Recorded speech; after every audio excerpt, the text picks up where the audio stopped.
Hello there, RJB here for RJB TV, and today we return with JH against Kang 1. Score so far is 2 wins in favor of JH, and Kang 1 hasn't had any luck so far. He's been close to winning matches. All the games so far have been very close. He's been close to getting a victory, but it just wasn't meant to be.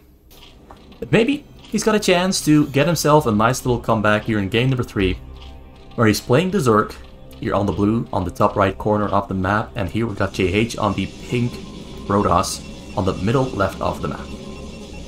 So far, we've seen Kang 1 beat Libaku in this matchup, so I've got pretty good expectations. I've got pretty damn good expectations of his Zerg, although JH is pretty darn strong in this matchup as well. So it's all up to who plays the best match of their lives.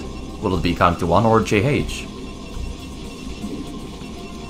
Now, I wanted to say a little thing about why is there no longer any music in the background, except for the, the official original Starcraft soundtrack. It turns out that even if you use music that doesn't have copyright on it, you will get a copyright claim on your video, most likely. So to avoid getting copyright claims, and in the worst case scenario a copyright strike, because of the background music that I've been using so far, I've decided to stop using background music and just stick to the Starcraft sound itself. Just to be safe. Just to avoid taking risks. So, the match itself. Kang 1 is not choking up. He is going for a non-choke Zerg with 2 hatcheries into a pool, into another hatchery, 3 hatcheries there in total being added on to his first one. So 4 hatcheries and an early gas, 9 drones against 16 probes and a couple of zealots out on the map looking to hunt him down and start dealing some damage. But those Zerglings are escaping and getting out into the map, and they're gonna do some scouting. We're gonna find JH's base very soon, because he's gonna go scout every single location that he can. While JH is gonna put up some cannons here inside of Kang 1's base. Not sure what he's going to do. But going for cannons is a very popular option, and he has a cyber core there. No cyber core yet. There's no gas there back at home. He's got gas. He's only mining with a single rope. Got a cannon there on the way as well. Interesting choice to only mine with a single rope, but he has 200 gas, so he might only go for maybe a cyber core and weapon attack.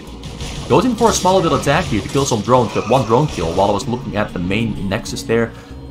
But all the zealots that he had here did go down, so Kang 1 has himself a pretty good spot here. He's in a pretty good spot. Because JH is going for a low economy build order. There's a cyber core on the way. But low economy build orders usually require the Protoss to kill the Zerg pretty damn quick. But the Zerg here looks pretty damn healthy and comfortable. Got Zergling? He's not getting Zergling speed. He hasn't utilized the early gas just yet. He's getting another Sunken there in the back to protect himself, because Sunken number 1 is on low HP. And a low HP Sunken might just go down very quick.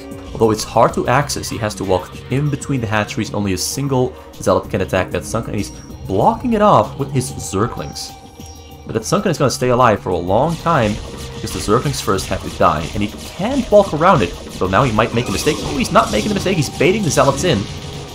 Sunken there might go down to the Zealot in the end, but there's another Sunken there already finished up, and Sunken number 3 also finishing up as well. Goes for the drones once again, kills 1, kills 2, might kill number 3 as well. Only gets 2 drones there, but at least he gets something done.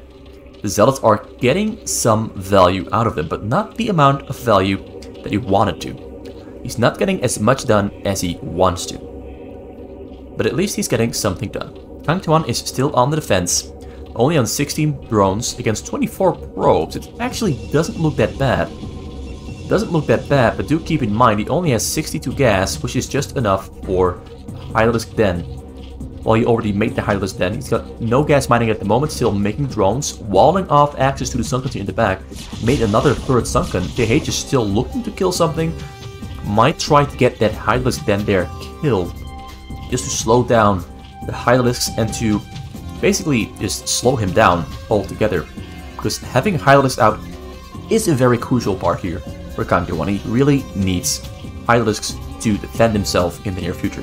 So killing the Hydralisk then will net JH a pretty large net gain. But for now, he's waiting. He's waiting around, waiting to grow bigger, get more gateways, and most specifically, get his double Reaver rolling. He's got one shuttle on the way, two Reavers also queued up, support bay there finished up, not getting shuttle speed. He has Citadel of a Dune as well, getting Zealot speed, and slowly adding on more gateways and staying on that single nexus. Staying on a single nexus, he really has to kill Kang Tuan early and quick. Because Kang Tuan now on 28 drones on those 4 hatcheries. Well, 5 hatcheries, to be correct and precise. A couple of Hydralisks there as well, lodged behind the hatcheries in between the Sunkens and the Hydralisk den there. A very compact build order, very difficult to get into this. I really like how he's placing his units. It's hard to attack these units. You can only attack the front one and that one. These are safe. Same here.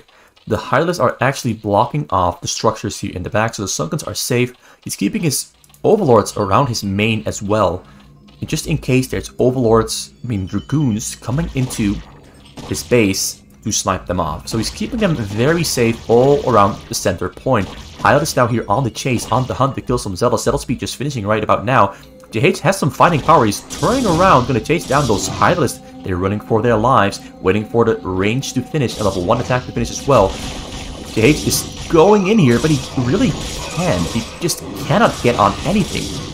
Everything is so tightly secured, though. There's Double Reaver here on the scene as well. Double Reaver might go for the drones, but he's firing on the Sunkens instead. But the Zealots have mostly all lost their lives. He's just going to keep hammering away on the Sunkens from afar.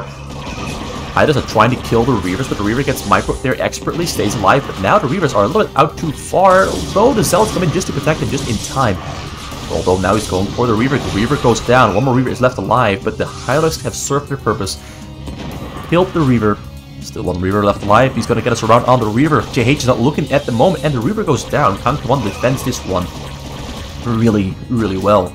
Most of the Zealots have gone down. The base has been cleared and secured, and Kang Tuan now is in rocket mode. He's going to go all the way to the moon, unless he loses all of his supply, of course. Now, another Reaver with another shuttle has arrived on the scene, and the shuttle is flying back to pick up more units. Currently still producing only from 4 gateways, but he's producing as fast as he can. Starts adding on a couple more. He's balling up his units here on the side to prepare himself for another attack there into this stronghold there. But there's so many Hydralisks now, he's looking for a fight. He goes in, tries to snipe the shuttle, actually gets the shuttle. Reaver stays alive. The units protecting the Reaver are going down as well. The Reaver gets taken down in the end there, and now he's collapsing on those Dragoons. Although the Dragoon count is pretty high, kills an Overlord. Now supply stuck at the moment, has to wait for more Overlords to spawn, but he's got a lot of money in the bank. He's very rich. Another Overlord gets taken down on the bottom side. So Kang Tuan is taking some small amounts of damage, but he's mostly succeeding in keeping JH away for now. JH has a second Nexus, so his pro count is going up pretty quick. And Kang Tuan is falling behind in his worker count because he's forced to produce just Hydralisks pretty much non-stop. He's forced to non-stop produce Hydralisks. But JH is constantly also losing his attacks. His attacks are not getting the amount of damage he wants to. Mostly getting just Hydralisk kills. Not any serious material damage. Not killing drones, not really killing hatcheries or Sunkens. Although this hatchery here might go down. So maybe I just jinxed it. He's setting up his Hydralisk to go for a flank from behind. I really like this little maneuver. Even though it's only 5 Hydralisks, he's gonna go for the flank. Because now, yes, the flank is succeeding. Kills the Reaver, kills the shuttle, and kills Reaver number 2 there as well. So really, really well played there from Kang Tuan. He's got some great insight on how to make his movements succeed. He's doing a great job in that regard. The time to spread out those Overlords all over the map. He's got Overlord speed on the way, finishing up soon. And then his Overlords will scoot and fly across the map at maximum speed to get him maximum amounts of vision. Because of course, JH might just throw in some drops on those drones. And if you have those vision on the side, it is easier to see, easier to respond, easier to intercept. And we've seen Kang Tuan is an expert at intercepting and responding to drops. Once again, another attack that comes in from JH. He's trying to keep the pressure, but there's so many Hydralisks that are coming in for a surround. Reavers once again go down. Dragoons also get cleared out with ease. That fight goes in Kang Tuan's favor, I want to say. Even though he's got less units surviving, he definitely won that fight massively, because he's basically preventing any serious damage, and all the units he's losing, he can afford to lose them, because he can remake them very quick with those 1, 2, 3, 4, 5, 6, 7, 8, 9 hatcheries in total. Level 1 attack there for the Hydra is also already finished. Drop there flying in over the top side and over the bottom side. One of them is empty. The bottom shuttle is not empty, it's got a Reaver, 2 Zealots, so this one is going to be the important one.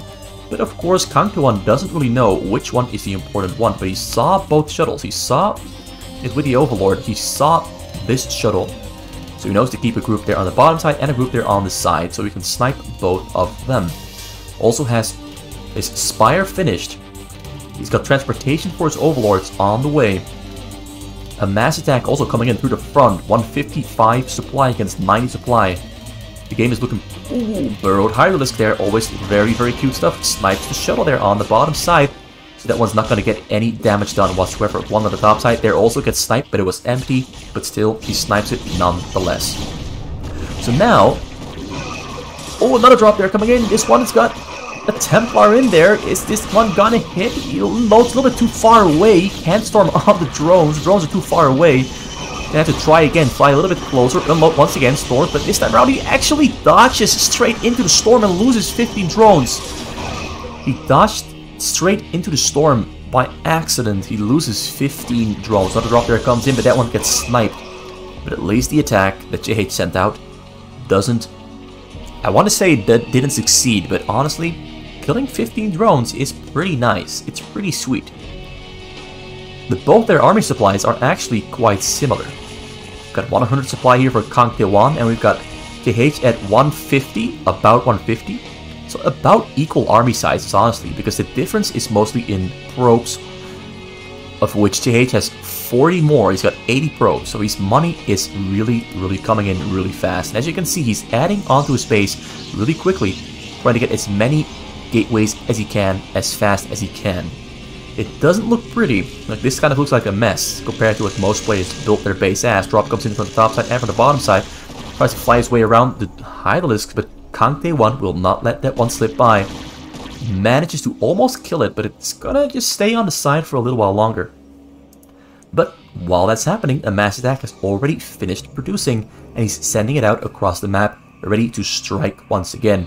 He's not giving up the pressure, and he's not planning on giving up the pressure anytime soon, or ever, for that matter. So 2 shuttle drops once again, one on the bottom side there with 1 Templar and her Zealot, one here alongside the army with the Templar and the Zealot. It's going to send them in both at the same time from different directions while also attacking on the front. Storm comes down, Storm gets dodged. Great work there from Kang Tae-wan. He's really focusing the hardest he can. This one there in the front distracting, one from the bottom side they're coming in, but he's intercepting it with their Hydralisk as well. The awareness is insane. Meanwhile, we have a drop there coming in over the base, flying over the left side of the map. There's only Hydralisk in there, no lurkers. If he had some lurkers in there, this could deal some serious damage, but if it's only Hydralisks, I don't expect this will deal serious damage, because the Templars are going to clear out all those Hydralisks within the blink of an eye, and the probes are all going to stay alive, because there's no lurkers to take those probes down within the blink of an eye. I've used the blink of an eye a lot today. That one goes really well there for JH. Takes minimal amounts of damage. He's killing his own Citadel of the Dune. He's killing his own Citadel of the Dune. Perhaps to add more cannons here, and rebuild it here on the bottom side. He doesn't need the Citadel of the Dune anymore, so might as well kill it. But then if he loses his Templar's Archive, he needs another Citadel of the Dune. But the chance of him losing the Templar's Archive are very, very small. So now he finally gets a choke, a hatchery in the choke there, after about 15 minutes. It's about time he gets some Sunkens here to make defending a lot easier than it is right now. Because he's been playing his heart out to keep JH out of his base and to stay alive with all the attacks JH has been throwing at him. Well, there's so many Hydralisks here in the front that defending this is looking very, very easy. Another Storm Drop there coming in over the bottom side. This one gets in. It gets in. Doesn't get sniped. Templar unloads. Templar gonna storm on the drone. Templar doesn't have energy to storm. Lucky break there for Kang Tae-wan. No energy on the Templar, but there's yet another Storm Drop there coming in from the left side. This one gets sniped just in the nick of time. The fight there in the front also being won by JH here though, with more reinforcements coming in from the back, moving to the front, ready to stomp this attack down, nip it in the bud. The upgrades at the moment, 1 armor there for JH and 2 attack, whereas Kang is level 2 attack, no carapace yet. But he's got level 1 carapace there on the way, there on the Evo chamber. Also he's on 60 drones now against 81 probes, so he's also getting pretty rich. He's getting pretty rich. He's not yet where he wants to be or where he should be, but 60 drones is better than anything below 60, of course. So yeah, JH having some trouble really getting in there. He's having some trouble really making anything count. A lot of lurkers here in the front as well, ready to take down that observer. Nestles up here inside the choke point. Interesting choice to burrow up his lurkers inside the choke point instead of behind the choke point. Because here he gets a wider area to spread out his units. Now everything is in a very small and condensed area. But at the moment, there's no observer to detect the lurkers, so the lurkers are going to have a great day, and they're put on hold position, so he's not attacking them with them at the moment. Shuttle drop there comes in, gets one of them, all the shuttles get taken down. Observer arrives, lurkers are going to shoot on the dragoons as they walk on top of the lurkers, but the lurkers are getting surrounded and getting killed and taken down really quick. But that kind of ends up being a waste of his lurkers. The idea was great, execution not so much. Sometimes things look very good and great in your mind, and then in practice they just don't really do what you thought they would. Kind of just falls apart. Nonetheless, shuttle drop there comes in from the bottom. Once again, there's a shuttle drop coming in every 30 seconds. This is absolute madness. This is actual non-stop action happening. This gets a beautiful, great storm off there. Goes from 65 to 36 drones. That's a massive hit. About 29 drones go. Yeah, 29 drones going down. That's a really hard hit. At a really bad time. At a really bad time. Because JH is already maxed out once again. Another shuttle drop there being prepared there in the front. His upgrades are hitting level 3 attack very soon. Level 2 armor as well. That level 1 shield just finished up. So he's in a very good spot there. In a very good spot. But level 1 carapace has finished for Kang, so he has some fighting ability. But currently only on 40 drones. He's not that rich. Doesn't have that much money in the tank. And doesn't have that much units either. At least he's got some sunkers and lurkers here. The observer flies into his death, into the spore, so that is a game saver and a game changer. There's still more observers in the back though, so you can still protect those lurkers. So the observers are a little bit too far away, I believe. Yeah, the observers are too far away, so all the lurkers here behind this section are not getting detected. They do get stormed to death there though, but not really getting achieved what he wanted to. Also, shuttle drop got taken down on the side here by the Scorches. Great snipe there. And the Zealots, yeah, JH pulls back those Zealots because he can't fight into the lurkers. He has to kill this one single spore. It's a low HP, but he, of course, doesn't target fire on that spore. If he killed the spore, the observer could fly forward, and the lurkers would lose a lot of their value as he can see them. Currently, he cannot see them. Not being able to see the lurkers helps Kang rebuild and recover his drone count, which he so desperately has to recover. Shuttle drop comes in, but flies straight into some Hydralisks. Gonna snipe both the shuttles there and stop the loss of his drones once again. Though it's flying around, might find a way in there. He's gonna find a way in there. Very close to the storms. He gets, I think. Ooh, we got 3 kills. Well, 3 is better than nothing. But Kang doesn't really mind losing 3 drones. That's all fine. So he keeps up the assault there in the front. There has been no Reavers yet. No Reavers have been put in the mix yet. The lurkers circle here, well, yeah, you can say the circle, although it's like a quarter of a circle, is doing a really good job of killing all the units coming in. The lurkers are pretty darn strong. And finally, the spore goes down, but there's no observers because the observer died, got sniped by a Scourge. So he's forced to storm on the lurkers and pull back. He sends the overlord over the army to see if there's an observer to snipe, but there's no observer to snipe at the moment. Once again, a shuttle drop there, prepared to fly in, although it's empty. He just moves his units into the base. He's going to ignore those. Not sure if this is the best choice here, because now his units are caught inside the enemy base, where there's so many Hydralisks. He's now on 165 supply. Kang is very strong here. He's looking very strong, although he's still only on 8 hatcheries in addition to his main hatchery. So 9 hatcheries in total for production.